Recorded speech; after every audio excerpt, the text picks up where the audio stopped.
Realize that. So we're talking about step 7 again. It's July and we continue to talk about it. And it is an important step, and it's one that we have to really work hard to do it. And step 7 is all about getting rid of some very complicated and entrenched character defects, shortcomings, whatever you want to call them.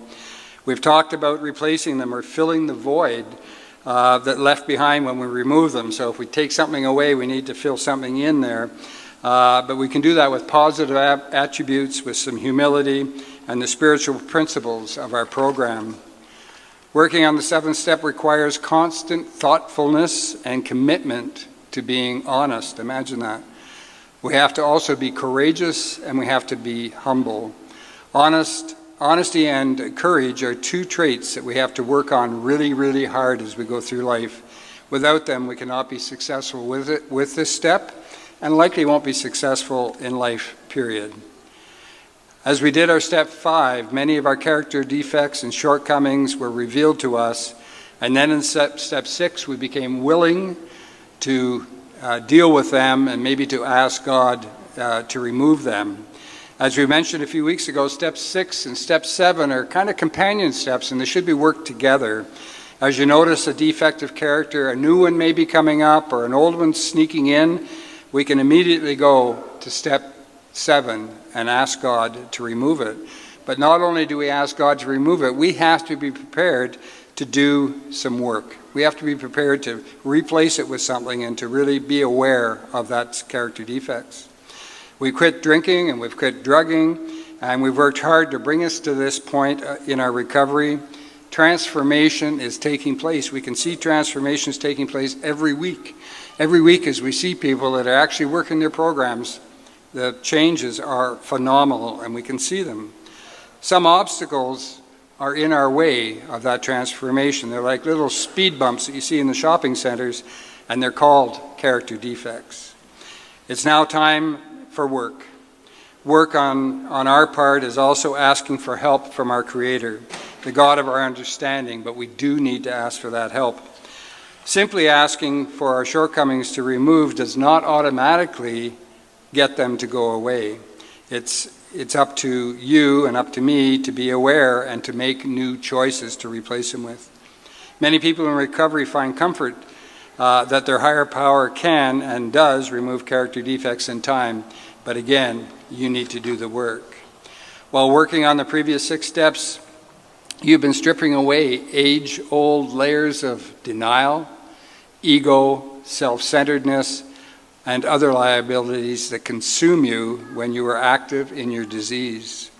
When we arrive at step 7, we are ready to stop thinking so much about what we're going to get out of life and start looking at how we can contribute to others and in our lives and around the world. In my experience, my higher power has never left me empty. It's never left me empty-handed. Everything I have lost has been replaced with something better. I was convinced that I was an alcoholic at the very first meeting that I ever went to.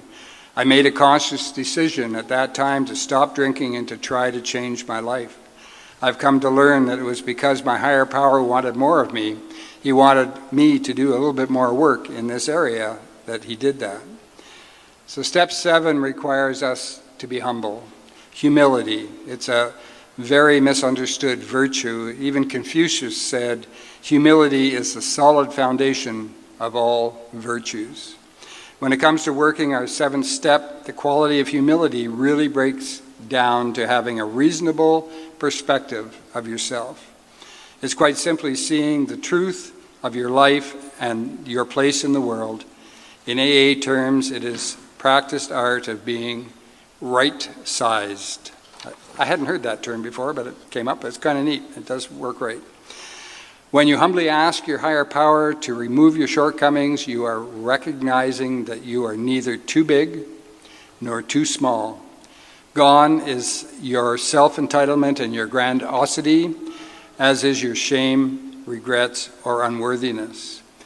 You're actually already taken your very first act towards humility by admitting your powerlessness and your unmanageability back in step 1.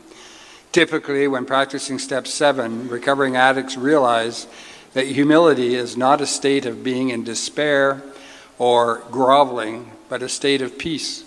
It's a state of serenity, and it's a state of acceptance of life on life's terms. In the 12 steps and the 12 traditions, it's stated, the attainment of greater humility is the foundation principle of each of AA's 12 steps.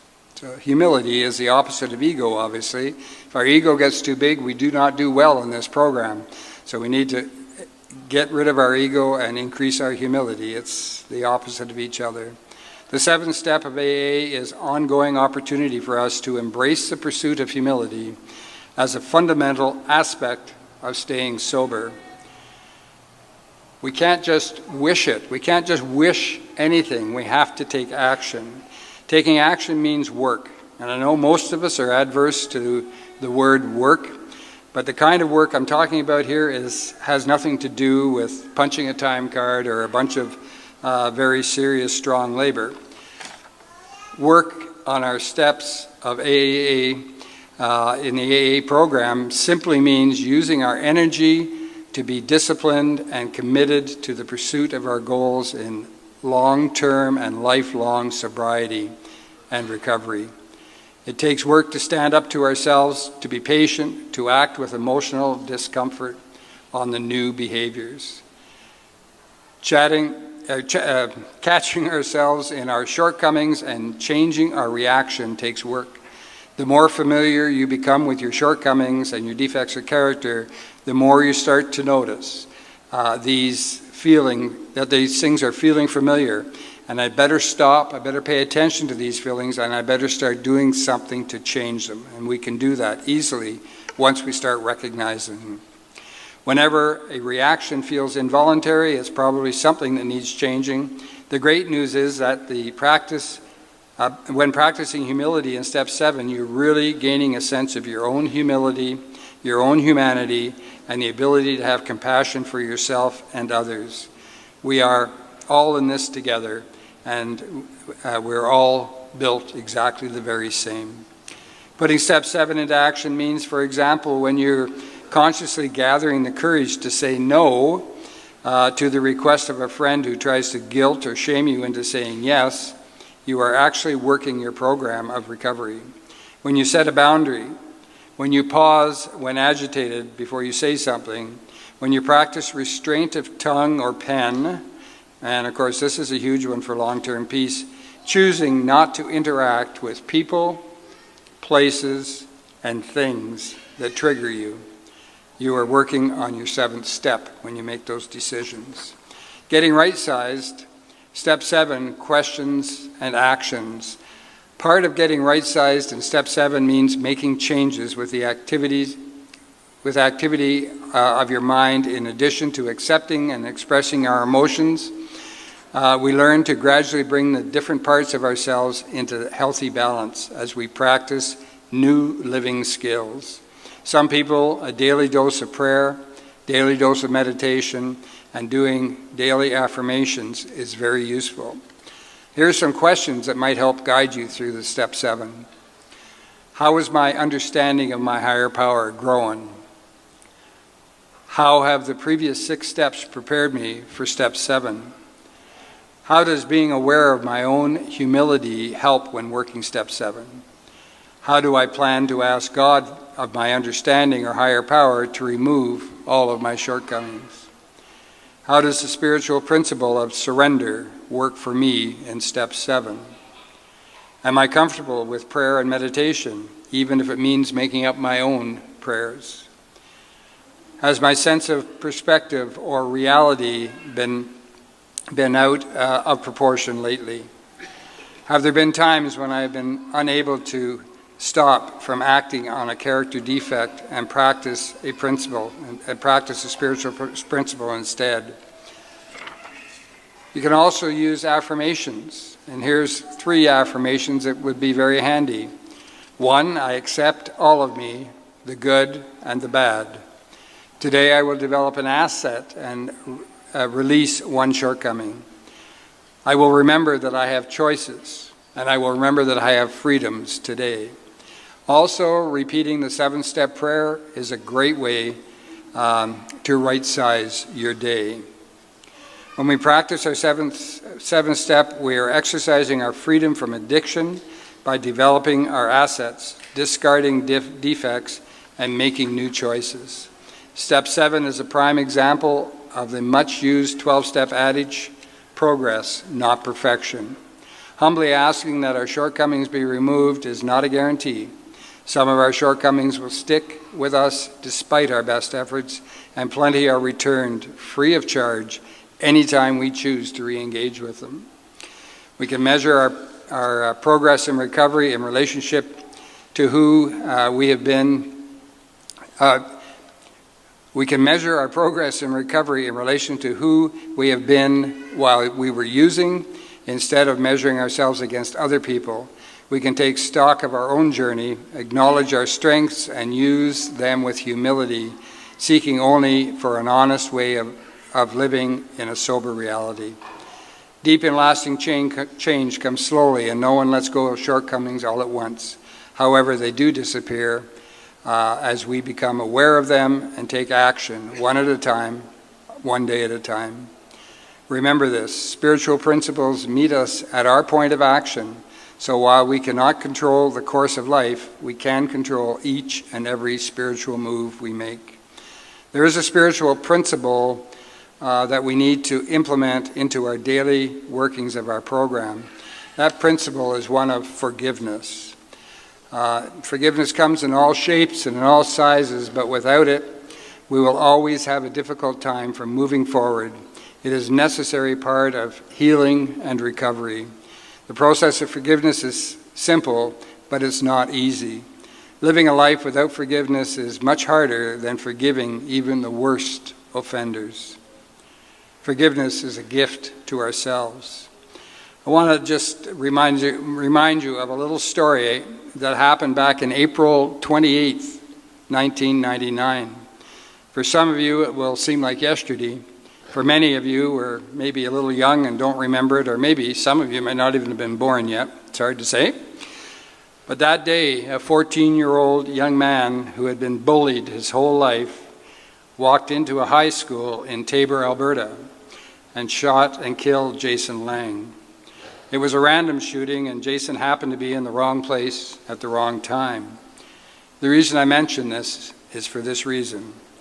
Dale Lang, Reverend Dale Lang, an Anglican minister in Taber, was the father of Jason Lang.